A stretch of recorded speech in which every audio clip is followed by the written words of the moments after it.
Hello dear, आपका स्वागत है इस वीडियो के अंदर। क्या हाल है आपके?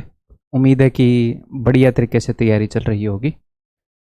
और ज़िंदगी में अगर कोई मुसीबत भी आ रही हो, जनरली तो नहीं आ रही होगी, किसी एक आधे स्टूडेंट को आ रही होगी हैं। इन चीज़ों को मुसीबत मत बोला करो। आजकल ये हो गया है ना कि मैं पहले ऐसे पढ़ता था, ये पढ़ता था, ये करता था, वो करता था। अब भाई, अगर आपके पास सोने के लिए जगह है, छत है, बैठने के लिए कुर्सी टेबल है, इंटरनेट भी है आपके पास, गजब है? अगर ये सारी चीज़ें हैं और सारा परिवार हेल्थ वाइज ठीक है, तो सब कुछ है आपके पास। ठीक है। अपने आप को जितना बेचारा दिखाओगे उतने ही बेचारे वाली सोच आएगी, बेचारे वाली, कि मैं बेचारा, मैं बेचारी है, उतने ही काम ना करने के बहाने मिलेंगे। अगर आपके पास बेसिक चीज़ें हैं, वही बेसिक चीज़ें चाहिए हमें, है? वहीं से शुरुआत कर दो जहाँ पर आप हो। बस जोरदार शुरुआत, लगातार काम में लगे रहेंगे। ठीक है। चलिए जी, आगे बढ़ते हैं। अपने उसी कंसेप्ट को आगे बढ़ाते हुए हम लाइंस एंड एंगल्स कर रहे थे। मैं बोल रहा था कि 2 वीडियोस में लाइंस एंड एंगल्स होएगा, बट 2 वीडियो पूरी नहीं लगेंगी, मैं इसी में ट्रायंगल भी स्टार्ट कर दूंगा। ठीक है। चलिए जी, तो अब मैं आगे जो आपको कंसेप्ट बताने वाला हूं वो है एक एम शेप का कंसेप्ट। अब ये एम शेप ऐसे सीधी आ सकती है, ऐसे टेढ़ी आ सकती है, ऐसे आ सकती है, डब्ल्यू की फॉर्म में ऐसे उल्टी आ सकती है। ये सारी एक ही बात है। मतलब क्या है सर इसका? देखो, मान लो ये है, और ये दोनों लाइनें एक दूसरे के पैरेलल है, और ये वाला एंगल है एंगल ए, और ये वाला एंगल है एंगल बी। तो ये जो एंगल होएगा ये ए प्लस बी होएगा। अगर एम डब्ल्यू कुछ भी बोल लो, ठीक है, अगर इसके ये दोनों पैर एक दूसरे के पैरेलल हैं, ऐसे मान लो, कैसे ही मान लो, ऐसे अगर ये एक दूसरे के पैरेलल हैं, तो यहाँ पर अगर एंगल एक्स है, यहाँ पर एंगल अगर वाई है, तो ये हो जाएगा एक्स प्लस वाई। क्यों होएगा आप खुद भी प्रूव कर सकते हो, लास्ट वाली वीडियो में ही मैंने प्रूव करके दिखाया था। एक बार फिर से दिखाऊंगा, टेंशन मत लो। ठीक है, तो ये आपको पता होना चाहिए। अगर ये दोनों पैरेलल हैं, अगर ये एंगल है कुछ भी P और ये वाला एंगल है Q, तो ये वाला एंगल हो जाएगा P प्लस Q इन दोनों का। ठीक है, तो अब बात करते हैं कि भैया ऐसा होता क्यों है। देखो, सिंपल सी बात है भाई। आप एक लाइन खींच लो जो इन दोनों के पैरेलल हो और इस पॉइंट से गुजरती हो, तो ये वाला एंगल अब क्या हो जाएगा, जो इन दोनों के पैरेलल हो और इस पॉइंट से गुजरती हो। तो ये एंगल और ये एंगल दोनों बराबर हो गए ना? क्यों? क्योंकि ये दोनों पैरेलल लाइनें हैं, यहाँ से एक लाइन गुजर रही है। ये एंगल ए है, तो ये वाला एंगल भी ए हो जाएगा। ऑल्टरनेट इंटीरियर एंगल, अंतः एकांतर कोण। ऐसे ही अगर ये एंगल बी है तो ये वाला एंगल भी बी हो गया। कैसे? ये वाइट और ये वाली लाइन है, दोनों एक दूसरे के पैरेलल हैं, ऐसे लाइन है, ये बी होगा तो ये भी बी होगा। तो कई बार क्या है कि ये एम वाली फिगर कई बार देखी गई है क्वेश्चंस के अंदर, तो इसीलिए मैंने आपको डायरेक्ट रिजल्ट ही बता दिया। बार बार ये सेम तरीके से प्रूव करने की बजाय, बार बार ऐसे याद रखने की बजाय कि यहाँ से एक लाइन खींचेंगे, टंटाई खत्म, कि इन दोनों का जो सम है उसके बराबर होगा ये वाला एंगल। तो जो चीज़ें याद करने के लायक होंगी वो मैं आपको ऐसे बताऊंगा। ठीक है, चलिए कुछ क्वेश्चन ट्राई करते हैं फिर। तो अगर ये वाला एंगल 67 है, ये वाला एंगल 23 है, तो ये वाला वही एम वाली शेप होगी। अब मान लो एम को ऐसे वो परफेक्ट ना बनाए, ऐसे ऐसे बना दे, तो ये भी एम ही कंसिडर होएगा कि इन दोनों का जो सम है वो इस एंगल के बराबर होएगा। बस एक ही शर्त है कि ये दोनों पैरेलल होनी चाहिए, बस। यहाँ पर वो इनको पैरेलल देगा। अच्छा, यहाँ पर मान लो ये मैंने ही क्वेश्चन बनवाया है तो मैंने नहीं दिया, यहाँ पर ये गिवन होगा कि A B is parallel to D E. ये दोनों लाइनें पैरेलल होंगी मेरे भाई। ठीक है, तो ये 67 है, ये 23 है, ये क्या हो जाएगा 67 प्लस 23, बोले तो 6 और 2 8, 80 और 10 90। आगे बढ़ूं, ये बताओ। फिर यहाँ तो एम वाली फिगर नहीं है, क्यों नहीं है? देखो, अगर ध्यान से देखोगे तो ये एम वाली फिगर है, है कि नहीं है? तो सर हम ये वाला एंगल तो गिवन नहीं है, कोई दिक्कत नहीं है, आप इस एंगल की वैल्यू निकालो। अगर आप एम वाली फिगर का फ़ायदा उठाना चाह रहे हो तो वो वाली इंफॉर्मेशन निकालो ना जो एम वाली फिगर के लिए हमें चाहिए। ये एंगल गिवन है, ये एंगल भी कुछ ना कुछ गिवन है, तो ये वाला एंगल क्या हो जाएगा 80 डिग्री, क्योंकि एक स्ट्रेट लाइन के ऊपर दो एंगल का सम 180 होता है, 180 माइनस 180, और इन दोनों का सम इसके बराबर होता है। तो 80 प्लस 30 110, 110, तो दिस इज इक्वल टू 110। ठीक है, इन दोनों का सम करके तो x की वैल्यू क्या हो जाएगी 100 plus 10 is equal to 110। Simple. यहाँ पर बता दिया है A B is parallel to C D. Last question में मैं भूल गया, A B is equal to C D बोल दिया मैंने। अरे भाई, A B is parallel to D. ठीक है, ये बताओ एम वाली फिगर दिख रही है, ये चौंच दिखते ही दिख जानी चाहिए, ये रही। तो क्या जब भी एम वाली फिगर दिखेगी इसी कंसेप्ट के ऊपर बेस्ड क्वेश्चन निकलाएगा? जरूरी नहीं है, वो मान लो अलग तरीके से निकल रहा हो, जरूरी नहीं है, बट ये फिगर अगर इस फिगर के बेस पर निकल रहा है तो इजीली अगर निकल रहा है तो हमें फ़ायदा हो जाएगा, हमें पता होना चाहिए। ठीक है, तो भाई ये देखो हमें निकालना है x प्लस वाई, यानी कि x निकालना है और y निकालना है। ठीक है, तो y की वैल्यू डायरेक्ट निकल सकती है देख कर ही। अगर आप ध्यान से देखो ये वाली लाइन इसके पैरेलल है, यहाँ से एक लाइन पास हो रही है, तो ये वाला एंगल और ये पूरा एंगल ये कॉरस्पॉन्डिंग एंगल हो गए, संगत कोण। ये 60 है तो ये भी 60, तो 60 में से 20 गया, y की वैल्यू हो गई 40। ठीक है, अब यहाँ पर m वाली फिगर का रोल आ गया, यानी कि जो x की वैल्यू हो जाएगी वो क्या हो जाएगी 40 प्लस 35, तो x इज इक्वल टू 75, इन दोनों का जोड़ करके। ठीक है, आगे बढ़ूं। ये देखो TDS में पूछा गया एक क्वेश्चन, तो एक पॉइंट के चारों तरफ बने हुए एंगल्स का सम होता है जी 360, और 360 को रेडियन वाले मेजर में 2 पाई से रिप्रेजेंट करते हैं। ये डिटेल में हम आगे सीखेंगे।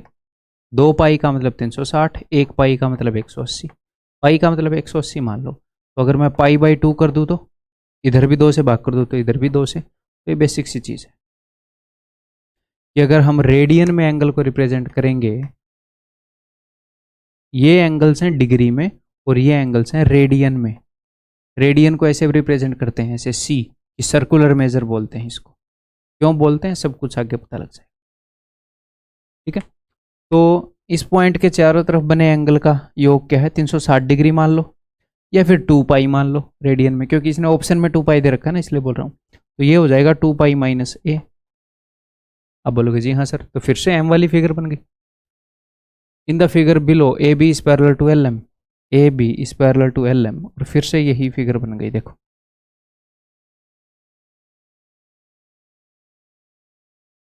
तो इन दोनों का sum is equal to this, तो 2 pi minus A is equal to B plus C. क्या पूछा इसने, ए की वैल्यू पूछी, तो ए को अगर मैं उधर भेज दूं तो A is equal to 2 pi minus B minus C, ये रहा ऑप्शन सी। ठीक है, क्लियर है, आगे बढ़ जाऊं।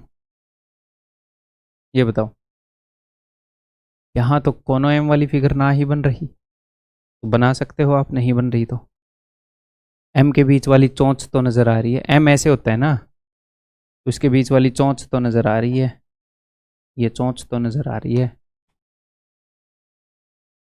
अगर मैं इस लाइन को सीधा एक्सटेंड कर दूं ऐसे, तो ये बन जाएगी एम वाली फिगर। उसने बता रखा है कि ये दोनों पैरेलल हैं, ये बन जाएगी देखो।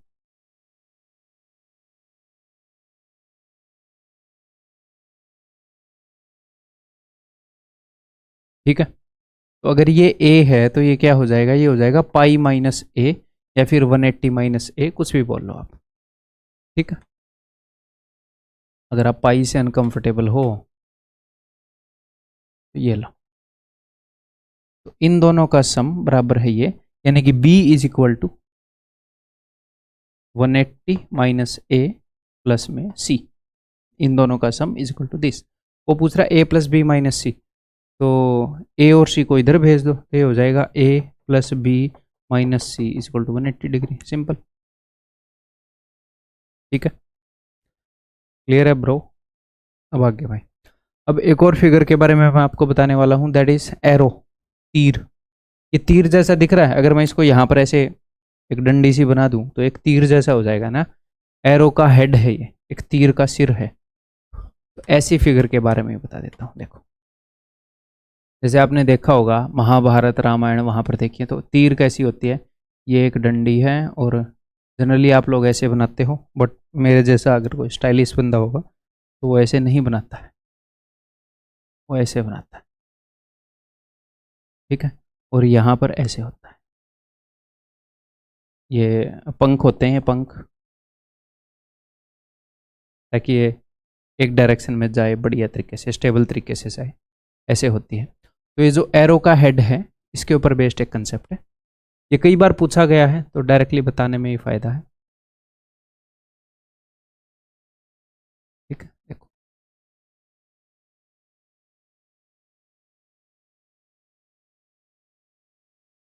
तो जब भी ऐसे तीर होएगी दोस्त, तो सपोज ये वाला एंगल है ए बी सी, तो ये वाला एंगल हो जाएगा ए प्लस बी प्लस सी। ठीक है, यानी कि ये वाला जो एंगल है ये इन तीनों के सम के बराबर है। क्लियर है? समझ में आ गई भी बात? इजीली याद रह जाएगा। तीर के बाहर वाला एंगल जो है तीर के अंदर वाले तीनों एंगल के सम के बराबर है। इसको प्रूव करना कोई बड़ी बात नहीं है। और तीर कैसे भी आ सकती है, ऐसे उधर मुंह करके आ जाए, और गंदी भी दिख सकती है ऐसे। आप लोग आप कहोगे मेरे को तो तीर पहचान में नहीं, तीर ही है, वही चीज है, बस थोड़ी सी गंदी है। ठीक है, समझ में आ गई? इस बाहर वाले का सम क्या हो जाएगा, इन तीनों एंगल के बराबर।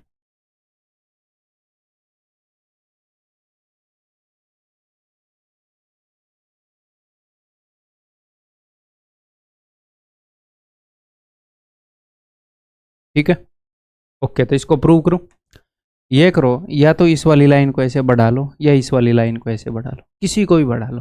सपोज मैंने इसको बढ़ा दिया ऐसे, अब मेरे पास एक ट्रायंगल बन गई। कौन सी ट्रायंगल? ए बी सी। तो ट्रायंगल ए बी सी में मैंने ट्रायंगल की ये वाली साइड बढ़ा रखी है, तो ये एक एक्सटीरियर एंगल हो गया उस ट्रायंगल के हिसाब से। आप बोलोगे जी हाँ सर, ठीक है, तो इसकी वैल्यू क्या हो जाएगी, इंटीरियर अपोजिट एंगल्स के सम के बराबर, कि इसके साथ वाला जो एंगल है उसको छोड़कर जो बाकी दो एंगल है उनके सम के बराबर, अंतःभिमुख कोणों के योग के बराबर। ठीक है, ओके। अब एक और ट्रायंगल हो गई C D E, C D E. तो यह अब की बार सी डी ई ट्रायंगल के अंदर, इस त्रिभुज के अंदर मैंने इस लाइन को एक्सटेंड कर दिया, तो ये एक्सटीरियर एंगल हो गया, ये बाह्य कोण हो गया, तो ये इसके साथ वाले कोण को छोड़कर बाकी दो के सम के बराबर होगा, यानी कि ए प्लस बी प्लस में सी। ठीक है, तो जो एम वाला कंसेप्ट था वो सिर्फ इस चीज को बचाने के लिए था कि भाई कल को अगर मान लो ध्यान ना रहे कि बीच में एक पैरेलल लाइन खींचनी है, एम वाली सिचुएशन में जनरली बार बार ये करना पड़ता है, तो बता दिया गया। और एरो वाले में क्या होएगा कि बार बार आपको एक्सटीरियर एंगल थ्योरम यूज करना पड़ेगा, 2 स्टेप लगेंगे। कई बार क्वेश्चन देखे गए हैं तो मैंने बता दिए। ठीक है, ऐसे बताने को ऐसे बहुत सारे पैटर्न है, बहुत सारे पैटर्न है, बट जो रिलेवेंट होगा वही करेंगे। ठीक है, नहीं तो अपना टाइम वेस्ट होएगा भाई, आपके सिलेक्शन होने के चांसेस कम हो जाएंगे उससे।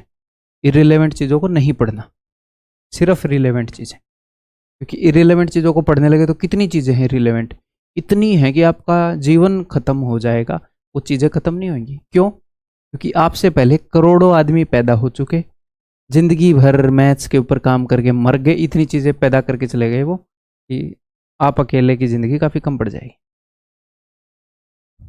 ठीक है, एसएससी करके बाकी ज़िंदगी भी जीनी है तो रिलेवेंट पढ़ेंगे।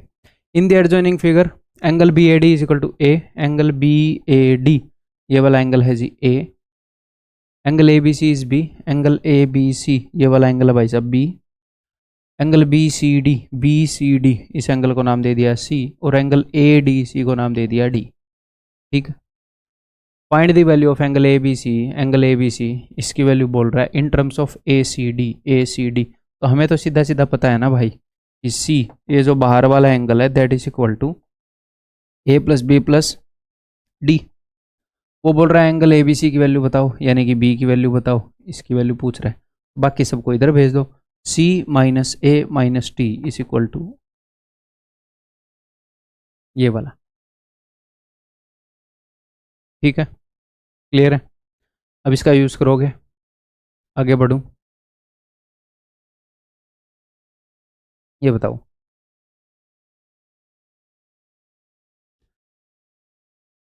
एसएससी द्वारा पूछा गया क्वेश्चन ये, if in the given figure, इस फिगर के अंदर, तो सर यहाँ पर हमें देखो, यहाँ पर आपको तीर दिखेगी, या तो ये डायरेक्टली तीर मान लो है, मतलब कि इन तीनों एंगल्स का सम इसके बराबर है, या फिर आप इसको भी तीर मान सकते हो। अब क्वेश्चन में जो इन्फॉर्मेशन गिवन होगी उसके हिसाब से हम देखेंगे कहाँ पर लगाएंगे कंसेप्ट। तीर का सिर है यहाँ पे, चलिए जी। If in the given figure angle A C B ये वाला angle plus angle B A C plus ये वाला angle is equal to 80 degree, तो इसका मतलब ये 80 डिग्री हो जाएगा। कहाँ है सर? देखो ये एक ट्रायंगल है, एक त्रिभुज है, अगर इसकी मैं साइड को एक्सटेंड कर दूं तो एक्सटीरियर एंगल होगा। जी हाँ सर। ये इन दोनों के सम के बराबर होगा। जी हाँ सर। इन दोनों का सम 80 है तो ये भी 80 हो गया। ठीक है, ऐसे मान लो कि इन दोनों का सम 80 है, इन दोनों के सम के बराबर ही ये होता है। ठीक है, आगे एंगल बी डी ई ये है मेरे भाई 45, और एंगल 35 होगा ना बी डी ई तो। ठीक है, और एंगल बी सी ई 45, एंगल बी सी ई ये 45 ये 35, तो ये वाला एंगल क्या हो जाएगा? एक तीर बन गई। तीर बन गई कि नहीं बन गई? ये वाली।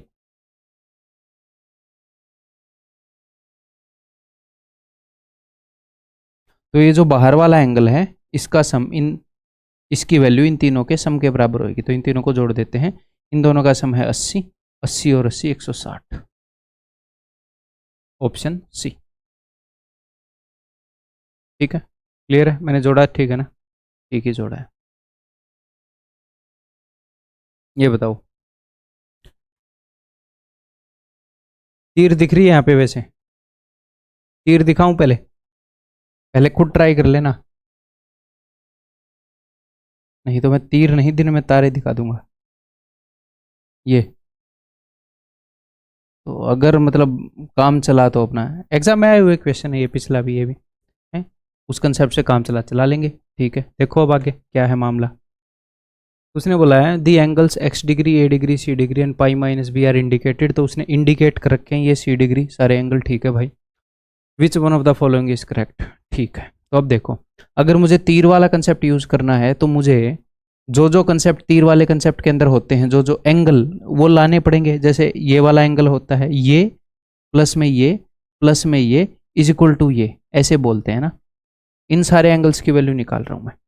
अगर ये वाला एंगल ए है तो ये वाला एंगल 180 माइनस ए हो जाएगा। क्यों? क्योंकि एक स्ट्रेट लाइन के ऊपर बने दो एंगल्स का सम क्या होगा? 180। ठीक है, अगर ये वाला एंगल पाई माइनस बी है, पाई यानी कि 180 डिग्री, 180 डिग्री माइनस बी है, तो ये वाला एंगल क्या हो जाएगा? ये बी हो जाएगा। ठीक है, अगर ये वाला एंगल एक्स डिग्री है तो ये वाला एंगल क्या हो जाएगा? ये 180 डिग्री माइनस एक्स हो जाएगा। ठीक है, तो तीनों एंगल निकालिए, तीनों नहीं चारों एंगल जिनके ऊपर ये कंसेप्ट लगता है। जी हाँ, तो ये बाहर वाला angle 180 minus A is equal to अंदर वाले तीनों एंगल, यानी कि B plus C plus 180 minus X. क्या पूछ रहा है वो? Which one of the following is true, यानी कि एक्स की वैल्यू क्या है? एक्स को मैं इधर ले आता हूँ, X is equal to A plus B plus C. अब क्या सर इसी तरीके से इस क्वेश्चन को करना जरूरी है? बिल्कुल भी जरूरी नहीं है, आप कैसे भी कर लो, वही बेसिक रूल्स लग रहे हैं। ट्रायंगल के बेसिक रूल्स लग रहे हैं, angle sum property, exterior angle property, वही सारी चीज़ें कैसे भी कर लो, आप यहीं पर पहुंच जाओगे। ठीक है, आगे बढ़ूं, ये बताओ भाई, how many degrees are there in an angle which equals 1/5 of its supplement. एक एंगल है जो अपने सप्लीमेंट, अब सबसे पहले आपको पता होना चाहिए कि सप्लीमेंट क्या होता है। एक एंगल अपने सप्लीमेंट से, तो सप्लीमेंट्री एंगल मैंने क्या बताया, सप्लीमेंट्री एंगल जिन दोनों का सम 180 हो।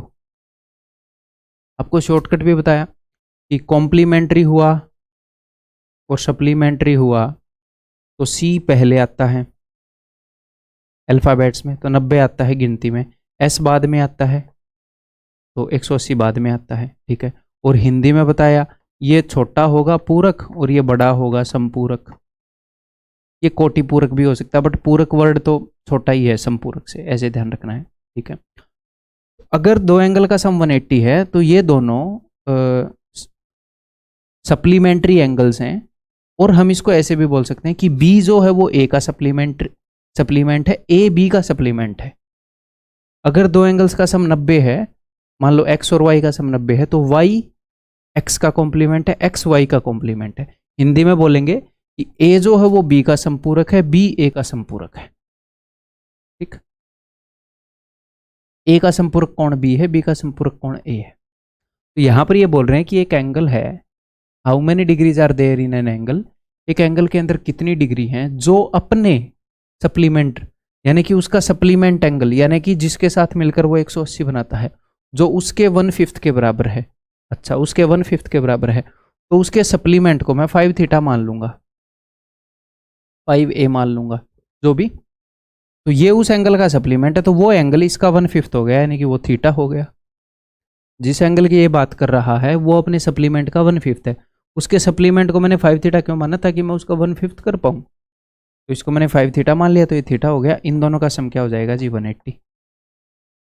तो 6 थीटा 180, यानी कि थीटा इज इक्वल टू 180/6, बोले तो 30। तो जिस एंगल की हम बात कर रहे थे वो 30 होगा। कभी कभी वो ये बोल देगा कि उस एंगल का सप्लीमेंट बताओ, तो 5 थीटा 150 हो जाएगा, ठीक है। क्लियर है भाई, आगे बढ़ जाऊं, बताओ।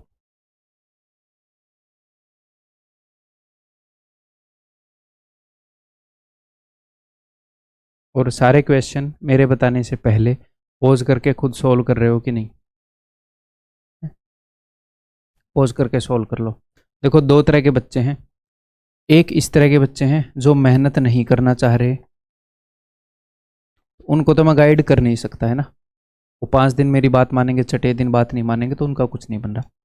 अब कुछ ऐसे बच्चे हैं जो मेहनत करना चाह रहे हैं, इनमें भी दो तरह के बच्चे हैं। एक तो नॉर्मल बच्चे हैं, आम इंसान, एक है जो मेंटोस जिंदगी जी रहे हैं, जिनको बोलते हैं डेढ़ शाणे, हैं एक्स्ट्रा ओवर स्मार्ट नहीं बनना है। देखो, मैं जो बोल रहा हूं, क्या आप उसके अंदर चेंजेस नहीं कर सकते? आप कर सकते हैं, कोई दिक्कत नहीं है, अपने हिसाब से आप पढ़ सकते हैं। बट कुछ ऐसी चीजें हैं जिनके साथ आप कॉम्प्रोमाइज नहीं कर सकते। ओवर स्मार्ट नहीं बनना है। जब मैं बोल रहा हूँ हर एक क्वेश्चन को मेरे से पहले करना है तो करना है, ठीक है। और उसके बाद जब मैं बोल रहा हूँ मेरे सॉल्यूशन को देखना है, तो अगर क्वेश्चन बिल्कुल ही हल्का है तो भले ही मेरा सॉल्यूशन मत देखो, बट कई बार आपको हल्का लगता है, बट फिर भी मैं नई चीज बता सकता हूँ आपको, उसमें होता है ऐसा। तो भले ही तेज स्पीड पर करके देख लो, बट देखना जरूर है मेरा सॉल्यूशन, ठीक है। तभी रंग लाएगी आपकी मेहनत। चलिए, an angle is 30 degree more than 1/2 of its complement. एक एंगल है वो 30 डिग्री ज्यादा है, किससे? 1/2 ऑफ इट्स कॉम्प्लीमेंट, उसके कॉम्प्लीमेंट से, के हाफ से। तो मैंने उसके कॉम्प्लीमेंट को 2 थीटा मान लिया। क्यों मान लिया सर? ताकि मैं इसका हाफ कर सकूं। तो इसका हाफ हो गया थीटा, तो वो एंगल इसके हाफ से 30 डिग्री ज्यादा है, यानी कि इसका हाफ है थीटा, वो थीटा से 30 डिग्री ज्यादा है। ये वो एंगल है जो हमें चाहिए, ये इसका कॉम्प्लीमेंट है। इन दोनों का सम तो भैया 90 होगा, क्योंकि ये उसका पूरक है। पूरक कौन है? दो पूरक कोण का सम 90 होता है। तो 2 theta plus theta 3 theta, 3 theta के अंदर अगर मैं 30 जोड़ देता हूं तो 90 आता है। वैसे 30 में कितना जोड़ने पर 90 आएगा? 60। तो 3 थीटा की वैल्यू 60 है, तो थीटा की वैल्यू 20। आप डायरेक्टली देख सकते हो, ठीक है। ये कुछ चीजें मैं लिख रहा हूं सिंपली जस्ट ताकि बाद में आपको समझ में आए। थीटा इज इक्वल टू 20, ताकि भाई सबको समझ में आ जाए। थीटा 20 हो गया, तो वह कोण बताओ। तो कई बार बच्चे क्या है 20 ही मार देंगे। भाई वो कोण 20 नहीं है, वो कोण थीटा नहीं है। जिस कोण की ये बात कर रहा है, जो अपने कॉम्प्लीमेंट के आधे से 30 ज्यादा, वो ये पूरा है, ये पूरा एंगल ये है। तो थीटा अगर 20 है तो 20 + 30 50 है उत्तर। ठीक है, क्लियर है? क्या अब मैं आगे बढ़ सकता हूं? अगर आपकी इजाजत हो तो हम आगे बढ़ सकते हैं और ये क्वेश्चन कर सकते हैं। देखो मैं कितनी इज्जत करता हूँ आप लोगों की, हर क्वेश्चन से पहले आपसे पूछता हूँ आगे बढ़ो कि नहीं। अब मेहनत तो करनी चाहिए आप लोगों को। If two angles are complementary of each other then each angle is.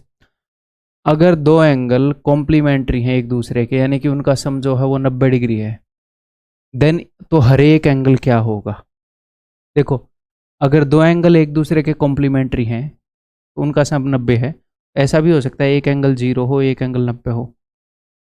या तो ऐसा होगा, या फिर क्या होगा कि दोनों एंगल एक्यूट एंगल होंगे, न्यून कोण होंगे। क्योंकि अगर एक एंगल 1 डिग्री भी हो गया तो दूसरा 89 डिग्री, दोनों 90 से छोटे हो गए। एक एंगल अगर हाफ डिग्री भी हो गया तो दूसरा 89.5 डिग्री। तो 90 डिग्री से छोटे एंगल सारे एक्यूट एंगल होते हैं। या तो दोनों एक्यूट होंगे, या फिर एक, दो ही केस हैं, एक ये वाला और एक ये वाला। या फिर एक 0 एंगल होगा और दूसरा राइट एंगल होगा। तो उसने बोला है then each of the angle is, तो हर एक एंगल क्या है? तो हर एक एंगल ना तो 0 का हो सकता, 0 0, ना 90 का हो सकता। तो हर एक एंगल को अगर होना है तो दोनों एक्यूट ही हो सकते हैं। तो मैं ऐसा भी नहीं बोल सकता then each angle is right angle, क्यों? दोनों का सम 180 हो जाएगा है? तो दोनों एंगल क्या होंगे? एक्यूट एंगल होंगे। अगर दोनों ऑब्ट्यूस हो गए तो भैया ऑब्ट्यूस एंगल तो 90 से बड़ा होता है, तो दो 90 से बड़ी चीजों का सम 90 कैसे हो सकता है? बताओ। ठीक है, क्लियर है? आगे बढ़ जाऊं, इजी क्वेश्चन है। तो भाई आगे कुछ HW के क्वेश्चन है, ये मैं आपको बताऊंगा। इनका सॉल्यूशन मैं उत्तर भी नहीं आपको बता सकता, लिख के नहीं लाया मैं। इनका सॉल्यूशन आपको टेक्स्ट की फॉर्म में मिलेगा हमेशा की तरह। एक एक करके क्वेश्चन दिखा रहा हूँ। नेक्स्ट, नेक्स्ट आपको पॉज करके करने हैं। Next, next, next, next. That's all भाई। तो यहाँ पर अपना लाइन एंड एंगल खत्म हो गया भैया, रेखाएं और कोण अपना खत्म हो गया। एक अपनी 1.5 घंटे की वीडियो पहले लगी, आधा घंटा ये लगा, 2 घंटे का कंसेप्ट है। उसके अंदर सारा कंसेप्ट जो भी सीखना है सब कुछ आ गया। तो प्लेन ज्योमेट्री में क्या क्या चीज़ें हैं मैंने आपको बताया था। लाइन एंड एंगल सबसे पहला, और दूसरे नंबर का है ट्रैंगल्स। तो ट्रैंगल्स बहुत बड़ा टॉपिक है। अब एक बड़ा टॉपिक करने के लिए तैयार हो जाओ, ठीक है? तो इसमें काफ़ी लेक्चर्स अपने आएंगे। तो इस वीडियो के अंदर जो हम स्टार्ट करने वाले हैं ट्रैंगल्स के अंदर, त्रिभुज के अंदर, वो हम करने वाले हैं ट्रैंगल के बेसिक कंसेप्ट, बिल्कुल बेस से स्टार्ट करते हैं। तो सबसे पहले ट्रैंगल होती क्या है, इसकी बेसिक बातें। तो ट्रैंगल होएगी भैया एक क्लोज्ड फिगर, एक बंद फिगर। ऐसे ओपन नहीं छोड़ सकते हम कि 3 लाइनें बना दी ऐसे ओपन। एक क्लोज्ड फिगर होएगी जो 3 लाइनों द्वारा क्लोज की गई है, जो 3 लाइनों ने ऐसे बंद कर दी। इस फिगर को ट्रैंगल बोलते हैं, त्रिभुज बोलते हैं। ट्राई एंगल, ट्राई एंगल का क्या मतलब है? 3 एंगल। और त्रिभुज हिंदी में यानी कि 3 भुजा, त्रिकोण भी कह सकते हैं, 3 कोण। ठीक है, क्लियर है? तो इस ट्रायंगल के अंदर क्या क्या होता है मैं बताता हूँ। 3 तो वर्टिसेस होते हैं, वर्टिसेस यानी कि शीर्ष, इनको वर्टिसेस बोलते हैं इनको। तो वर्टिसेस को एग्जामिनर हमेशा रिप्रेजेंट करेगा A, B और C से, ऐसे। तो इस ट्रायंगल को मैं क्या बोलूँगा? ट्रायंगल ABC, ऐसे ट्रायंगल ABC है, ठीक है? 3 इसके अंदर एंगल्स होंगे, angle A, angle B, angle C।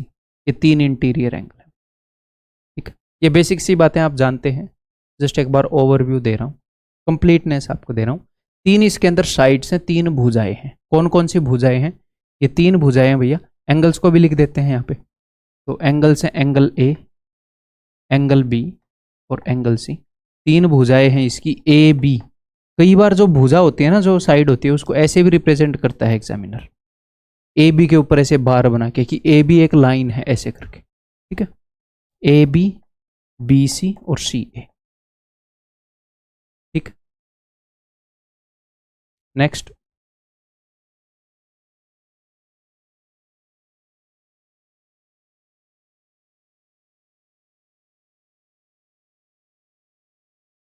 Next triangle के अंदर एक एंगल सम प्रॉपर्टी होती है। एंगल सम प्रॉपर्टी यानी कि ट्रायंगल के तीनों कोणों का सम 180 डिग्री होता है। तो ये क्या कहती है, अगला कहाँ है, यहाँ पर, तो यहीं पे लिख देते हैं।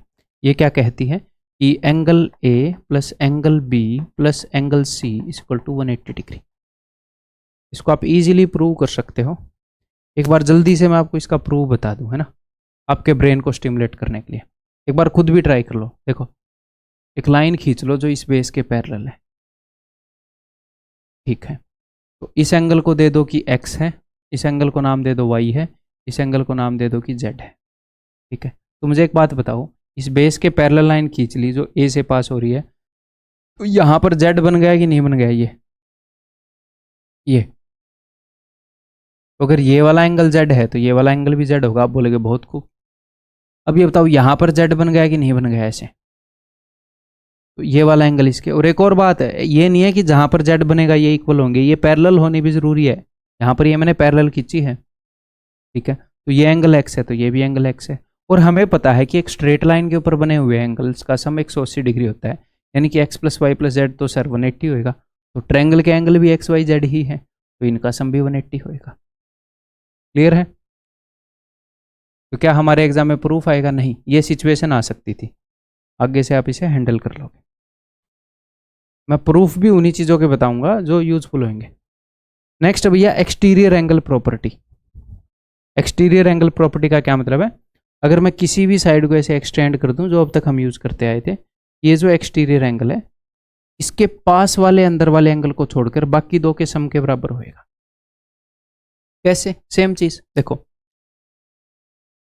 x के अंदर एंगल सम प्रॉपर्टी के according, according to angle sum property, X Y Z हटा देते हैं, है ना, angle A plus angle B plus angle C is equal to 180 degree. आप बोलोगे जी हाँ सर, बहुत खूब। तो मैं ये बोल रहा हूं कि अगर मैं एंगल बी के अंदर angle A plus angle C जोड़ दूं तो 180 डिग्री आता है। आप बोलोगे जी हाँ सर, इसको हम डी मान लेते हैं। और अगर मैं एंगल बी के अंदर एंगल ए बी डी जोड़ दूं तो भी 180 डिग्री आता है। एंगल बी के अंदर एंगल ए बी डी जोड़ दूं तो आप बोलोगे जी हाँ सर, क्यों? क्योंकि ये वाला एंगल और ये वाला एंगल एक स्ट्रेट लाइन पर बने हुए हैं, तो 180 डिग्री होगा। मैं बोल रहा हूँ एंगल बी में ये जोड़ लूँ तो भी 180 आता है, एंगल बी में ये जोड़ लूँ तो भी 180 आता है। इसका मतलब ये और ये, इनकी वैल्यू सेम है। हाँ जी सर, तो यही है कि ये वाला एंगल और इन दोनों का जो सम है वो सेम है, तो ये वाला एंगल इंटीरियर ऑपोजिट एंगल्स के सम के बराबर होगा। ठीक है, क्लियर है, साफ है बात? आगे बढ़ जाऊं मैं? ओके जी। अब ये बेसिक सी बातें हैं, बट ये सारी इंपॉर्टेंट है, हल्के में नहीं लेना। आगे बढ़ते हैं। हालांकि आपको नोट्स में सारी बातें मिल जाएंगी, अपनी सारी चीज़ें फिर से ध्यान आ जाएंगी आपके जैसे ही नोट्स देखोगे, क्योंकि मेरे से ही पढ़ रहे हो, मेरे ही द्वारा बनाए हुए नोट्स देख रहे हो, तो वो सिंक में रहेंगी चीज़ें। नेक्स्ट अभी टाइप्स ऑफ ट्रायंगल, त्रिभुजें कितने प्रकार की होती हैं। तो जो ट्रायंगल्स हैं उनको दो चीज़ों के बेसिस पर हम बांट सकते हैं, on the basis of sides, भुजाओं के बेस पर, and on the basis of angles, कोणों के बेस पर। कैसे कैसे बांट सकते हैं मैं बताता हूं आपको। अगर अपने पास कोई ट्रायंगल है जिसकी सारी साइड्स इक्वल हैं, तो उसको हम बोलते हैं, भुजाओं के बेस पर बांट रहे हैं ना, जिस ट्रायंगल की सारी साइड्स इक्वल है लंबाई में, उसको हम बोलते हैं इक्विलेटरल ट्रायंगल, समबाहु त्रिभुज, जिसकी बाहु बाहें सम हो, समान हो। ठीक है, इक्विलेटरल। लेटरल, वैसे लेटरल फेस को बोलते हैं जिसके इक्वल फेस हो। ऐसे मैं हैंग हो रहा हूँ क्या? नहीं हो रहा, ठीक है। तो एक ऐसी ट्रायंगल जिसकी सारी भुजाएं सेम हो, इक्विलेटरल ट्रायंगल। और जिस ट्रायंगल की सारी भुजाएं सेम होती हैं उसके सारे कोण भी सेम होते हैं। अच्छा, तो तीनों कोण बराबर होंगे। अगर ये तीनों कोण बराबर हैं और तीनों का सम 180 है, बिकॉज दुनिया की कोई भी ट्रायंगल उठा लो, कितनी भी तिरछी, कितनी भी टेढ़ी, भले ही आपकी शक्ल जितनी टेढ़ी हो, तीनों कोणों का योग जो है वो 180 डिग्री होगा। कैसी भी ट्रायंगल हो, ऐसे गंदी सी हो। क्लियर है? तो इसके तीनों कोणों का योग 180 डिग्री और तीनों बराबर हैं, तो यानी कि तीनों 60 60 60 होंगे। तो इक्विलेटरल ट्रायंगल के तीनों एंगल 60 60 60 डिग्री के होते हैं। ठीक है मेरे भाई? ओके जी। नेक्स्ट है, अगर ट्रायंगल की तीनों भुजाएं इक्वल ना हो, सिर्फ दो भुजाएं इक्वल हो, तो उसको हम बोलते हैं आइसोस्केलस ट्रायंगल। मान लो ये दोनों इक्वल है, यानी कि A B is equal to A C, ये वाली साइड और ये वाली साइड इक्वल है, तो इसको आइसोस्केलस। समद्वी बाहु, जिसकी दवी यानी कि दो भुजाएं बराबर हो। ठीक है भाई? इस ट्रायंगल में ये जो इक्वल साइड्स हैं, इनके सामने वाले जो एंगल्स हैं वो इक्वल होते हैं। ये जितने डिग्री का होगा ये भी उतने ही डिग्री का होगा। ठीक है? क्लियर है? अगर किसी ट्रायंगल में तीनों भुजाएं बराबर हैं तो तीनों कोण बराबर होंगे, दो भुजाएं बराबर है तो उसके दो कोण बराबर होंगे। देन तीसरी है कि जिसकी एक भी भुजा बराबर ना हो, तीनों भुजाएं अलग अलग हों, उसको हम बोलते हैं स्केलन विषमबाहु। तो अगर इसकी भुजाएं बराबर नहीं हैं तो भैया एंगल भी बराबर नहीं होंगे। सारी साइड्स की लंबाई अलग अलग है तो सारी एंगल्स की मेजरमेंट भी अलग अलग होगी, हर एंगल का साइज भी अलग अलग होगा। ठीक, क्लियर है? देन नेक्स्ट, ट्रायंगल को हम बांट सकते हैं on the basis of angles, कोणों के आधार पर। देखते हैं जी। तो सबसे पहले होगी एक्यूट एंगल्ड ट्रायंगल, न्यून कोण त्रिभुज। तो इसका क्या मतलब है? इसका यह मतलब है कि जहां पर all angles less than 90 degree, सारे एंगल्स एक्यूट हो। जैसे ये वाली ट्रायंगल, सारे एंगल 90 डिग्री से कम है। ठीक है? दूसरी कैसी हो सकती है सर? दूसरी हो सकती है राइट एंगल ट्रायंगल, सारे कोण 90 डिग्री से कम है। तो मैंने इस कोण का मुंह थोड़ा सा खोला, ये कोण ऐसे है, तो मैं इसका मुंह थोड़ा सा खोल रहा हूं ऐसे, तो फिर ये हो गया 90 डिग्री का, 90 डिग्री का। तो मुझे एक बात बताओ, त्रिभुज के, ट्रायंगल के तीनों एंगल्स का सम कितना है? 180 डिग्री। तो अगर एक्यूट एंगल ट्रायंगल है तो तीनों एंगल्स 90 से छोटे हैं। हाँ जी सर। अगर राइट एंगल ट्रायंगल है, यानी कि उसके अंदर एक राइट एंगल है, तो ऐसा तो नहीं बोलोगे ना तीनों एंगल राइट एंगल के हैं, क्योंकि तीनों एंगल राइट एंगल के हो गए तो 90 90 90 90 90 90 270 हो गया, 180 से बड़ा हो गया। तो एक ही एंगल हो सकता है 90 का, एक से ज़्यादा नहीं हो सकते। अगर दो भी 90 के हो गए तो 90 90 180, तीसरा एंगल 0 का हो गया, तो ट्रायंगल बनी ही नहीं। अगर दो एंगल 90 के बना दोगे ऐसे, तीसरा एंगल ये पैरेलल हो जाएंगी, मिलेगी तो नहीं फिगर। मैंने क्या बोला था? क्लोज्ड फिगर होनी चाहिए ट्रायंगल, कोई भी क्वाड्रिलेटरल क्लोज्ड होनी चाहिए। ठीक है? तो अगर one angle is equal to 90 degree हो तो राइट एंगल ट्रायंगल, समकोण त्रिभुज। ऐसे ही नेक्स्ट है जी ऑब्ट्यूस एंगल्ड ट्रायंगल, अधिक कोण त्रिभुज। अगर एक एंगल,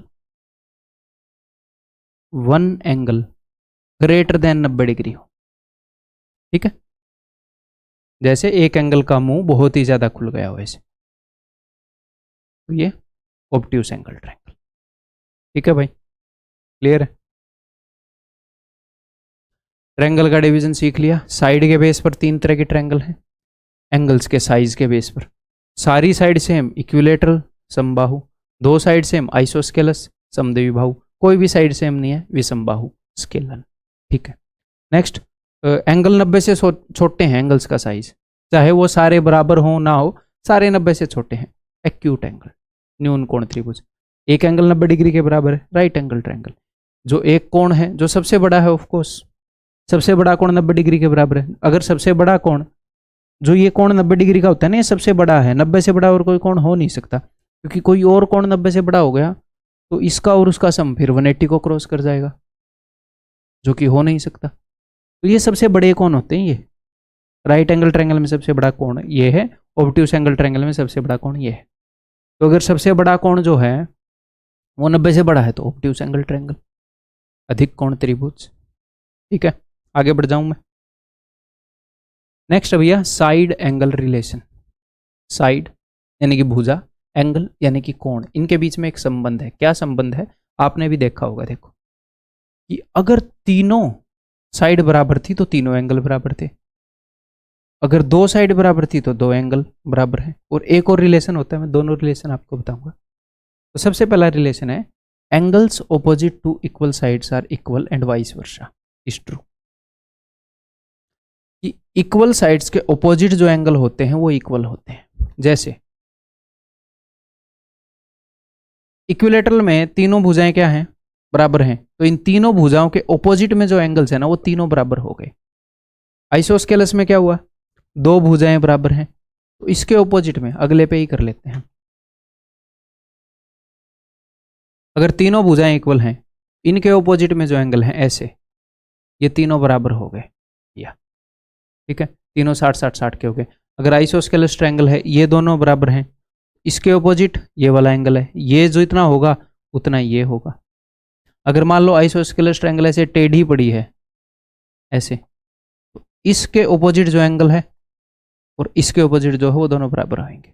ये नहीं है टेढ़ी पड़ी है तो इनको बराबर कर दोगे, है ना, आइंस्टीन वाला दिमाग नहीं लगाना ऐसे। तो क्या कहना चाह रहा हूं मैं, अगर साइड्स इक्वल हैं तो इनके ऑपोजिट एंगल इक्वल होंगे। अगर दो एंगल इक्वल निकले तो इसका मतलब उनके ऑपोजिट साइड भी इक्वल होंगी। क्लियर है? वाइस वर्षा का ये मतलब है। ओके, हिंदी में क्या है कि भाई बराबर भुजाओं के विपरीत जो कोण हैं वो बराबर होंगे, और इसका उल्टा भी सत्य है। यानी कि अगर दो कोण बराबर हैं, कितने भी कोण बराबर हैं तो उनके विपरीत जो भुजाएं वो बराबर होंगी। तीनों कोण बराबर हैं तो उनके विपरीत जो भुजाएं होंगी वो बराबर होंगी। ठीक है, एक भी कोण बराबर नहीं है तो एक भी भुजा बराबर नहीं होगी, ट्रायंगल स्केलन बन जाएगी, विषमबाहु बन जाएगी। Next, angles opposite to larger sides are larger. बड़ी साइड के ऑपोजिट जो एंगल है वो बड़ा होगा। कैसे? देखो, सिंपल सा लॉजिक है इसका। तो एंगल क्या है, एंगल का साइज कैसे पता चलता है? ऐसे पता चलता है कि उसने मुंह जो है कितना खोल रखा है ऐसे। अब किसी एंगल ने थोड़ा सा मुंह खोल रखा है ऐसे, तो उसके सामने जो साइड होगी वो छोटी होगी। अब किसी एंगल ने ज़्यादा मुंह खोल रखा है, ज़्यादा मुंह खोल दिया, तो उसके सामने ये जो साइड आ रही है ये कहाँ पर आ रही है? एंगल जितना मुंह खोलेगा उसके आगे तो साइड आ रही है। किसी एंगल ने इतना मुंह खोल दिया जितना आप फास्ट फूड देख कर कई लोग खोल देते हैं, इतना। तो अगर ज़्यादा मुंह खोल देगा तो ज़्यादा बड़ी साइड आ जाएगी। एंगल जितना बड़ा उसके ऑपोजिट की साइड भी उतनी ही बड़ी। या फिर आप ये मान लो कि अगर साइड बहुत बड़ी है तो ज़्यादा मुंह खोलना पड़ेगा एंगल को, तो उसके सामने का एंगल भी बड़ा होगा। तो बड़े एंगल के सामने वाली साइड बड़ी, छोटे एंगल के सामने वाली साइड छोटी। तो सबसे बड़ी साइड के सामने सबसे बड़ा एंगल, सबसे छोटी साइड के सामने सबसे छोटा एंगल किसी भी ट्रायंगल के अंदर। ये मत कर देना कि एक ट्रायंगल के एंगल को दूसरे से कंपेयर कर दो, ये 40 है, 5 है, ये 30 है, ये वाला एंगल बड़ा है तो इसके सामने वाली साइड इसके सामने वाली साइड से बड़ी होगी ना। दो ट्रायंगल में कंपेयर नहीं करना, उसी ट्रायंगल में सिर्फ एक ट्रायंगल। इस ट्रायंगल में सबसे बड़े एंगल के सामने बड़ी साइड, सबसे छोटे एंगल के सामने सबसे छोटी साइड, बीच वाले एंगल के सामने बीच वाली लंबाई की साइड। ठीक है, तो राइट एंगल ट्रायंगल में सबसे बड़ा एंगल क्या होता है? समकोण त्रिभुज में 90 डिग्री वाला होता है, उसके सामने वाली साइड सबसे बड़ी होती है। ठीक है, क्लियर है? ये रिलेशन समझ में आ गया? आगे बढ़ जाऊं मैं, हिंदी वाले इसको हिंदी में लिख लेंगे, है ना। आगे भैया साइन रूल। अब ये साइन रूल क्या होता है बहुत ही आसान भाषा में बताऊंगा, नहीं तो इसका काम तो मतलब नाम तो डरावना है। साइन रूल है कि बिना पढ़े कहीं पर साइन नहीं करने। ठीक है, पहले कागजों को ठीक से पढ़ना है फिर साइन करने। ठीक है, चलो जोक सपाट आ जाओ। तो साइन रूल बहुत ही सिंपल है भाई। मैंने आपको ये बताया, इससे जस्ट पहले मैंने आपको ये बताया कि किसी भी ट्रायंगल के अंदर जो एंगल है और उसके सामने वाली साइड है उसके बीच में एक रिलेशन है। बताया, बड़ा एंगल तो बड़ी साइड, छोटा एंगल तो छोटी साइड, एक रिलेशन है। उसी रिलेशन को मैथमेटिकली जब हम लिखेंगे, ये तो मैंने भाषा में लिख दिया, मैथमेटिकली जब हम लिखेंगे तो उसको साइन रूल बोलते हैं। क्या है साइन रूल? इजी है, देखो ये अपने पास एक ट्रायंगल है ABC। अब मैथमेटिक्स के अंदर एक ट्रेंड है कि एंगल A के सामने वाली साइड की लंबाई को हम रिप्रेजेंट करते हैं ऐसे स्मॉल a से। आप कभी भी कोई भी ट्रायंगल ऐसे नहीं देखोगे छोटे लेटर से रिप्रेजेंट की हुई, वर्टिसिस पे छोटे। हमेशा अगर ए आएगा तो बड़ा ए आएगा, पी आएगा तो बड़ा पी आएगा, एक्स आएगा तो बड़ा एक्स आएगा, छोटा नहीं आएगा। एक ट्रेंड है कि वर्टिसिस को हम बड़े लेटर से रिप्रेजेंट करते हैं और साइड को छोटे लेटर से रिप्रेजेंट करते हैं।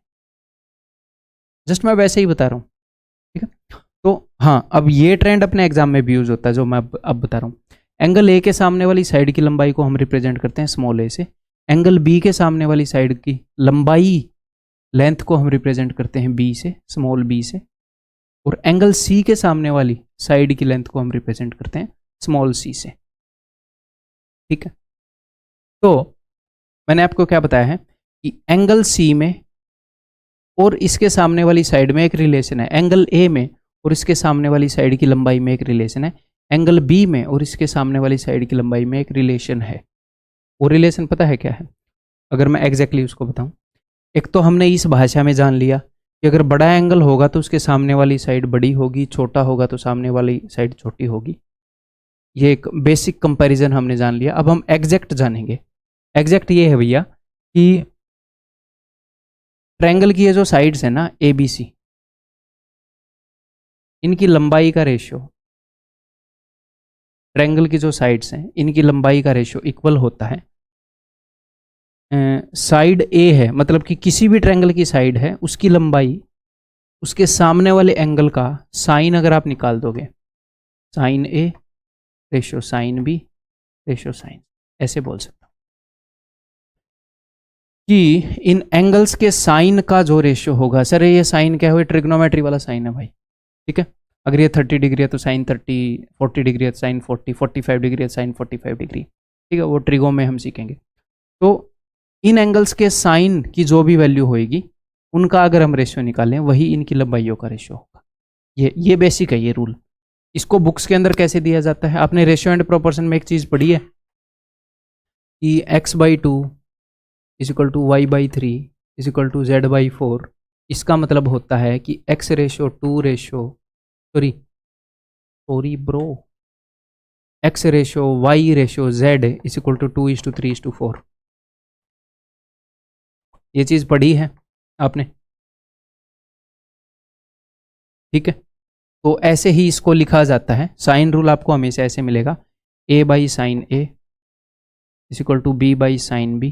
मैंने आपको इसे लैंग्वेज में सिखा दिया ताकि आप कभी नहीं भूलोगे, आपके पोते को भी सिखा पाओगे, ठीक है। क्लियर है? ऐसे लिखा जाता है। इसका मतलब क्या है? इसका मतलब यही तो है कि ए बी और सी का जो रेशियो है वो साइन ए साइन बी साइन सी है।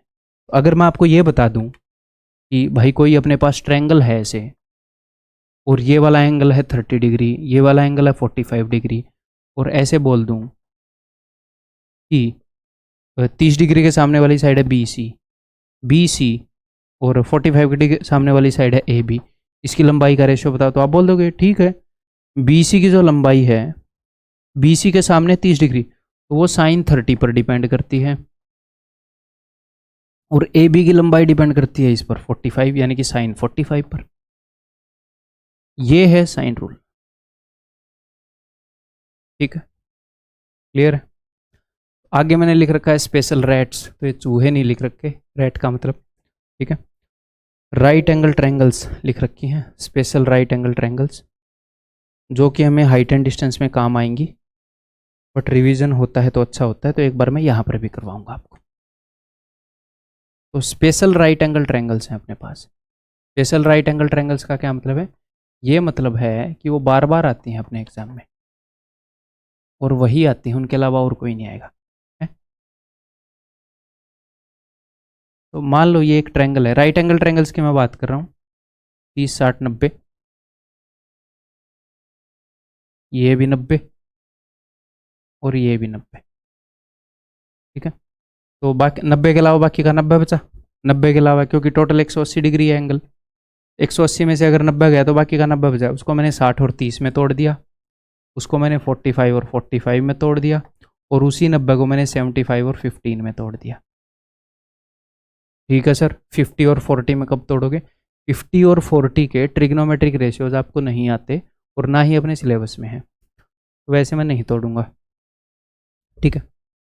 तो मुझे एक बात पता है कि A B ratio B C ratio C A is equal to, A B की लंबाई को क्या रिप्रेजेंट करता है, साइन 30। बी सी की लंबाई को क्या रिप्रेजेंट करता है, इसके सामने वाले एंगल का साइन, साइन 60। और सी ए की लंबाई को क्या रिप्रेजेंट करता है, इसके सामने वाले एंगल का साइन, साइन 90। ये चीज़ बहुत ही ईजी है, ट्रिग्नोमेट्री में आप सीखेंगे तो टेंशन मत लेना। साइन 30 होता है हाफ रेशियो, साइन 60 होता है जी √3/2 रेशियो, साइन 90 होता है जी 1। तो सिर्फ रेशियो की बात हो रही है तो सबको 2 से गुणा कर दूं, ठीक है। तो इज इक्वल टू 1 रेशियो √3/2। यानी कि ए बी की लंबाई अगर 1 है, ए बी की लंबाई अगर 1 है तो बी सी की लंबाई √3 होएगी, बी सी की लंबाई √3 होएगी, और सी ए की लंबाई 2 होएगी, ठीक है। तो एक ऐसी राइट एंगल ट्रायंगल है, बार बार यूज होती है। आगे से आपको ध्यान रखना है, किसी भी राइट एंगल ट्रायंगल के अंदर, राइट एंगल ट्रायंगल के अंदर एक एंगल तो 90 का होएगा, तभी राइट एंगल ट्रायंगल बोल रहे हो। बाकी के 2 एंगल अगर 60 और 30 के हुए तो 30 के सामने वाली साइड की जो भी लंबाई है उससे डबल होएगी 90 के सामने वाले की, यानी कि ये अगर 5 सेंटीमीटर है 10 सेंटीमीटर होएगी, और 30 के सामने वाले की जो लंबाई है उससे √3 गुना होएगी 60 एंगल 60 के सामने वाले साइड की लंबाई। अगर ये 5 सेंटीमीटर है तो 5√3 सेंटीमीटर होगी। इसी तरीके से अगर आप ये चीज़ें निकालने लगोगे तो आपको मिलेगा कि अगर ये 1 यूनिट है 45 के सामने तो भैया ये भी 1 होगी, क्यों, क्योंकि इक्वल एंगल के सामने इक्वल साइड होती है, और 90 के सामने वाली होगी √2। फिर आपने कैसे निकाला, ऐसे ही खुद निकाल लेना, ठीक है। ऐसे ही 15 के सामने वाला होएगा √3 - 1, 75 के सामने वाला होएगा √3 + 1, 90 के सामने वाला होएगा 2√2, ठीक।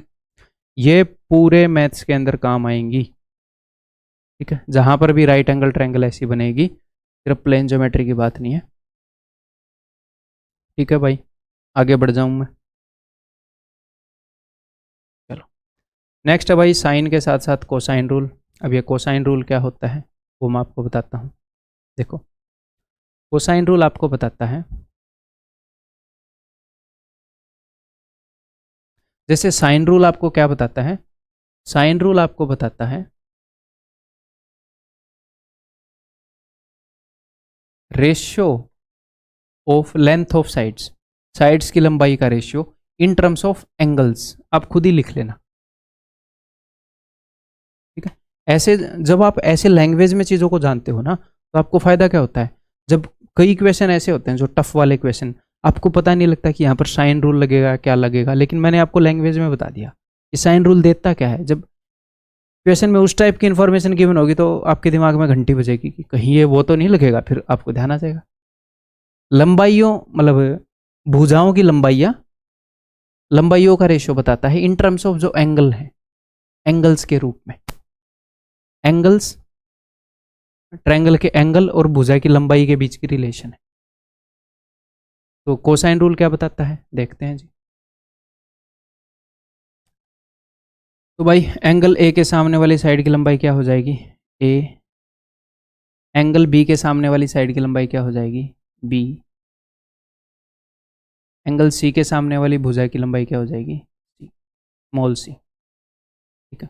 मैंने मान लिया कोई भी एक एंगल मान लो, फर्क नहीं पड़ता, कोई भी एक एंगल, ठीक है। समझाने के लिए कोई एक तो मैं मानूंगा, ये या ये, मैंने ये वाला मान लिया, ठीक है। तो कोसाइन रूल आपको बताता है ट्रायंगल की तीनों साइड की लंबाइयां प्लस कोई भी एक एंगल, उनके बीच का रिलेशन, ठीक है। जैसे मैंने इस एंगल के सामने वाली, मैंने इस साइड के सामने वाला एंगल लिया है, तो आपने क्या करना है, b², इस एंगल को इन्वॉल्व कर रहे हो ना तो इसके सामने वाली साइड को लिखना b² इज इक्वल टू, ये एंगल इन दोनों के बीच में है तो लिखना a² + c² माइनस 2ac। तो ये कौन सा फॉर्मूला हो गया, a - c का होल स्क्वायर वाला, a - b का whole square, a² + c² - 2ac। और यहां पर बस इस एंगल का कोस थीटा लिख देना। ये कोस यानी कि ये कोसाइन है, इसलिए इसको कोसाइन रूल बोलते हैं। तो आपको सिर्फ ये देखना है कि ट्रायंगल की 3 साइडों की लंबाई और एक एंगल, उनके बीच का रिलेशन है कोसाइन रूल, ठीक है। साइन रूल मैंने क्यों बताया? साइन रूल मैंने यहाँ पर इसलिए बताया क्योंकि साइड और इनके बीच में रिलेशन है, तो याद करना इजी रहेगा आपके लिए। और साइन रूल बता दिया तो कोसाइन रूल उसके साथ में बता दिया, ठीक है। बाकी इनके इक्वेशन आगे जब भी करेंगे तब कर लेंगे, ठीक है मेरे भाई। तो अब आपने क्या करना है? अब आपने ये करना है, ये एक बार मैं आपके सामने एक एक करके सारी स्क्रीन लेकर आऊँगा, जो भी मैंने आपको अब तक ट्रायंगल के अंदर बताया है। आपको लग रहा होगा बहुत कुछ बता दिया, बताया तो बहुत कुछ है, बट एंड अच्छा इसको काटते हैं, ऐसे ही बता दूंगा मैं, बट आपके दिमाग में ऐसे ठोस रूप में कम जगह में ही आ जाएगा। एक एक करके दिखा रहा हूँ, रिवीजन हो जाएगा, फिर क्वेश्चन करने स्टार्ट करेंगे, ठीक है भाई। ये देख लो, नेक्स्ट जा रहा हूँ, ये देख लो, आगे जा रहा हूँ, ये देख लो। और जितनी भी बातें बताई हैं याद करने की कोशिश कर लेना। नेक्स्ट, और उनको लिख भी लेना एक बार अलग से रफ में ऐसे, ताकि आपको अच्छे से दिमाग में सेट हो जाए। ये देख लो, ये देख लो, ये देख लो, एक बार इनको अच्छे से रिवाइज कर लो, फिर आगे करेंगे। हाँ भाई स्टार्ट करें फिर क्वेश्चन करने। मेरे बताने से पहले खुद कोशिश करोगे हमेशा की तरह। हम 4-5 क्वेश्चन करेंगे इस वीडियो के अंदर। HW भी किए हैं आपने, तो आज वो इस वीडियो के लिए एनएफ हो जाएगा। In triangle ABC BD is perpendicular to AC।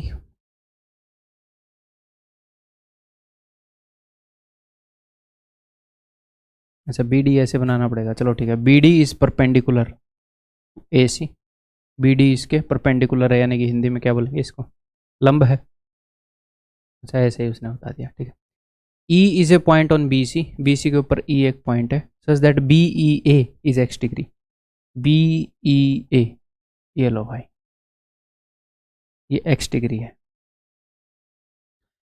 If angle EAC is 38, angle EAC ये वाला एंगल 38 है, ठीक है भाई। एंड EBD 40 है, EBD ये वाला एंगल 40 है। Then the value of x, तो हमने x की वैल्यू बतानी है। एक बार फिर से ट्राई कर लो अगर पहले नहीं हुआ है तो क्या क्या अपने पास इंफॉर्मेशन गिवन है वहाँ से स्टार्ट करें। देखो, अगर मुझे इस ट्रायंगल के तीनों एंगल का पता लग गया तो मैं x तो बता दूंगा। तीनों एंगल यानी कि इसका और इसका पता लग गया, तो सिर्फ इसका पता लग गया तो ये ऑलरेडी पता है, ठीक है। तो ये कहाँ से आ सकता है? देखो क्या क्या गिवन है, ये 38 है, ये 90 है। तो आप इसको ऐसे मत देखा करो, कई बच्चे ऐसे देखते हैं कि 38 + 90 इनको जोड़ लेते हैं और बोलते हैं 128। ऐसे मत किया करो और उसको 180 में से घटाते हैं। मतलब ऐसे भी हम कर सकते हैं, कोई बुराई नहीं है, बट आप ऐसे देखा करो कि 180 डिग्री तीनों एंगल का सम मिलकर 180 होना चाहिए। तीनों को मिलकर 180 कंप्लीट करना है। उस 180 में से 90 तो यहाँ पर आ गए, तो बाकी के दोनों मिलकर 90 ही कवर करेंगे ना। तो 90 में से 38 घटा दो। अब आप 90 में से अगर आप 38 घटाओगे मन ही मन में, तो 9 में से 3 गया 6 लिखने का दिल कर रहा है, एक छोटा मान लिया करो बस। 9 में से 3 गया 6 है तो 5। क्यों सर? क्योंकि भाई इस 30 के अलावा भी तो 8 है ना। ये हो गया 52। अगर ये 52 हो गया तो यही 52। क्यों सर? वर्टिकली ऑपोजिट एंगल, शीर्षाभिमुख कोण, ठीक है। तो अब इन दोनों का सम कितना हो गया? इन दोनों का सम हो गया भैया 92। अब इसको भी आप ऐसे देखोगे, 180 में से 92 घटाओगे तो आप ऐसे मान लो कि 180 के अंदर 2 90 हैं, एक 90 तो ये हो गया। इसको मन ही मन में ऐसे देखो, 90 + 2, एक 90 तो हो गया यहाँ पर।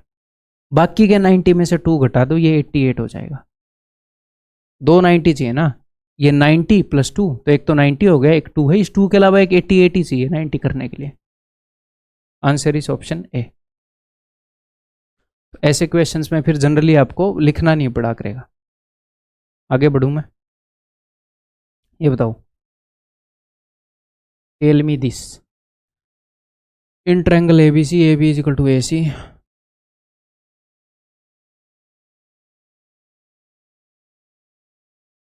AB is equal to AC। तो अगर ये दोनों साइड्स इक्वल हैं तो इनके अपोजिट वाले एंगल भी इक्वल होंगे, ठीक है, अगर हमें ज़रूरत पड़ी तो। उसने बोला कि एंगल B जो है 30 है, तो भैया अगर ये 30 है तो ये भी 30 होएगा। Angles opposite to equal sides are equal, ठीक है। फाइंड एंगल A, तो ये 30 है, ये 30 है, 30 और 30 60, 180 में से 60 गए, ये हो जाएगा 120। खत्म, आगे बढ़ते हैं। बताओ। In an isosceles triangle if the unequal angle is twice the sum. Isosceles यानी कि समद्वि बाहु। तो समद्वि बाहु में दो तरह के एंगल होते हैं। अगर ट्रायंगल आइसोस्केलस है तो ये दोनों एंगल इक्वल होंगे। तो ये तो इक्वल एंगल्स हो गए, और ये एक ऐसा एंगल हो गया जो इन दोनों के बराबर नहीं है, अनइक्वल एंगल इसको बोलेंगे। उसने बोला है असमान कोण इसको बोलेंगे। Unequal angle is twice the sum of equal angles. अगर ये थीटा है, ये भी थीटा है, तो इनका सम कितना हो गया? 2 थीटा। वो इनके सम से भी डबल है, तो 2 थीटा का भी डबल 4 थीटा है। Then each angle is equal. तो सारे एंगल का सम 180 होता है। 4 और 1 5 और 1 6, 6 theta is equal to 180 degree, theta is equal to 30 degree. Option C. ठीक है, आगे बढ़े, धीरे धीरे बेस बनेगा आपका। In the given figure P Q is equal to P S is equal to S R. तो पी क्यू जो है वो पी एस के बराबर है, जो कि एस आर के बराबर है। हालांकि हमें यहाँ पर लग नहीं रहा, पी एस बहुत बड़ा लग रहा है, यानी कि डायग्राम थोड़ा सा ऐसा होना चाहिए था। तो ज्योमेट्री में ऐसा अक्सर हो जाता है, थोड़ा सा ऐसा होता तो हमें सुंदर लगता है ना, बट कोई नहीं, वैसे ही मान लो भाई, शरीफ आदमी हम इसी डायग्राम पे कर लेंगे। Angle Q P S is 40, Q P S this is equal to 40। Okay, then what is the value of angle Q P R. तो क्यू पी आर की वैल्यू क्या होगी? Q P R, Q P R के लिए ये angle निकल चुका है, सिर्फ ये टुकड़ा और निकालना है, फिर पूरे की वैल्यू मिल जाएगी। तो निकालते हैं। देखो ट्रायंगल पी क्यू एस में, देखो ट्रायंगल पी क्यू एस के अंदर ये दोनों साइडें इक्वल हैं, तो इनके सामने वाले दोनों एंगल इक्वल होंगे। ठीक है जी, 180 में से 40 गया, 140, तीनों एंगल का सम 180 है। 180 माइनस 40 140, 140 को दो बराबर हिस्सों में बांट दूं, ये भी 70 होएगा, ये भी 70। आप बोलोगे जी हाँ। अब आप देखो, अब आप दो काम कर सकते हो। अगर ये 70 है तो 180 में से 70 को घटाओ, ये कितना हो जाएगा? 110। इन दोनों एंगल का सम 180 होएगा। अब 110 को फिर से 180 में से घटाओ, ताकि आपको इन दोनों एंगल्स का सम मिले, इसका और इसका। 180 में से 110 को घटाओगे 70, और ये दोनों भुजाएं इक्वल हैं ट्रायंगल पी एस आर के अंदर, इसके ऑपोजिट वाले एंगल भी इक्वल होंगे। जी हाँ सर। तो 70 को दो बराबर हिस्सों में तोड़ दोगे, 35 35। या फिर आप डायरेक्टली ऐसे कर सकते थे। कई बार है ना, आपको धीरे धीरे दिखने लगेगा, कई बच्चों को ये एक्सटीरियर एंगल एकदम से दिखता नहीं है। ये एक्सटीरियर एंगल है इस ट्रायंगल का। अगर मैं इसको एक्सटेंड करूँ तो ये इन दोनों के सम के बराबर है, और ये दोनों इक्वल हैं, तो यानी कि ये भी 35 होएगा, ये भी 35 होएगा, दोनों 35 ईच होएगा। ये वाला एंगल कितना हो जाएगा? इन दोनों का सम 75। Option C. ठीक है, ये लास्ट क्वेश्चन है भाई इस वीडियो का, फिर हम इस वीडियो को बंद कर देंगे। A B C is an isosceles triangle with A B is equal to A C.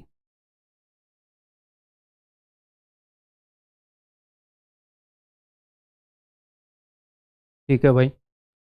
The side B A is produce to D. तो साइड बी ए को देखो, जब भी वो बोले साइड बी ए को बढ़ाया गया, उसने बोला बी ए ऐसे बढ़ेगी, अगर वो ए बी बोलता तो ऐसे बढ़ेगी, तो बी ए को बढ़ा दिया, ठीक है, डी तक। कैसे? ताकि A B is equal to A D, तो ये जो ए बी है इसी के बराबर तक बढ़ा दिया, ऐसे मान लो, ऐसे डी। तो A B is equal to A D. If angle A B C is 30, then find angle B C D. तो बी सी डी एंगल बताना। अगर एंगल ए बी सी 30 है, आगे जब आप बढ़ोगे ना प्लेन ज्योमेट्री में, तो इस क्वेश्चन को तो आप देखते ही आंसर कर दोगे, बट फिलहाल हम बेसिक बना रहे हैं तो हम सॉल्व करके देंगे। तो ट्रायंगल ए बी सी में आओ, इक्वल साइड्स हैं, इनके ऑपोजिट वाले एंगल इक्वल होंगे। ये 30 है तो ये भी 30 होएगा। आप बोलोगे जी हाँ सर। एक और बात, फिर ये वाला एंगल क्या होएगा भैया? ये एक्सटीरियर एंगल है। देखो इस ट्रायंगल में अगर मैं ये वाली साइड बढ़ा दूं तो एक्सटीरियर एंगल है कि नहीं? इसके पास वाले एंगल को छोड़कर बाकी दो के सम के बराबर होएगा कि नहीं? होएगा। तो 30 और 30 60, ये 60 हो जाएगा। जी हाँ सर। अब इस वाली ट्रायंगल के अंदर आ जाओ, ए डी सी में, ये दोनों भुजाएं इक्वल हैं, तो ये दोनों एंगल इक्वल होंगे। आप बोलोगे जी हाँ सर। 180 में से 60 को घटा दो, 180 में से 60 को घटा दिया तो क्या बोलते हैं 120 आ गया। 120 को दो बराबर हिस्सों में बांट लो क्योंकि दोनों बराबर है। 120 का 10 60 और 60, तो एंगल बी सी डी क्या हो गया, एंगल बी सी डी हो गया 90। और आपको एक छोटी सी बात बता दूं, ये एक आइसोस्केलस ट्रायंगल थी, आइसोस्केलस ट्रायंगल थी कि नहीं, ठीक है, और उसमें एक एंगल 60 हो गया। अगर किसी आइसोस्केलस ट्रायंगल में एक एंगल 60 हो जाए तो इसका मतलब वो इक्विलेटरल है, चाहे कोई सा भी एंगल हो, करके देख लो। आइसोस्केलस ट्रायंगल है, अगर मैंने इसको 60 कर दिया तो 180 माइनस 60 120, दो बराबर हिस्सों में बांटना पड़ेगा, तो ये इक्विलेटरल हो गई बिकॉज तीनों एंगल इक्वल हो गए। अगर मैंने आइसोस्केलस ट्रायंगल में इसको 60 कर दिया तो ये 60 है तो ये भी 60 होगा, angles opposite to equal sides are equal. अब 60 और 60 120, तो 180 में से 120 60। तो इन एन आइसोस्केलस ट्रायंगल, हिंदी वाले हिंदी में लिखेंगे, ये रटने की चीज़ नहीं है, याद रह जाए तो ठीक है, नहीं तो कर लोगे। इफ एनी वन, कोई भी एक, any one angle is equal to 60 degree, then it is an equilateral triangle.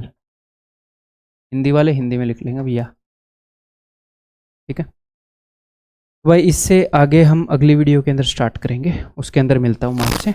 Bye bye, take care.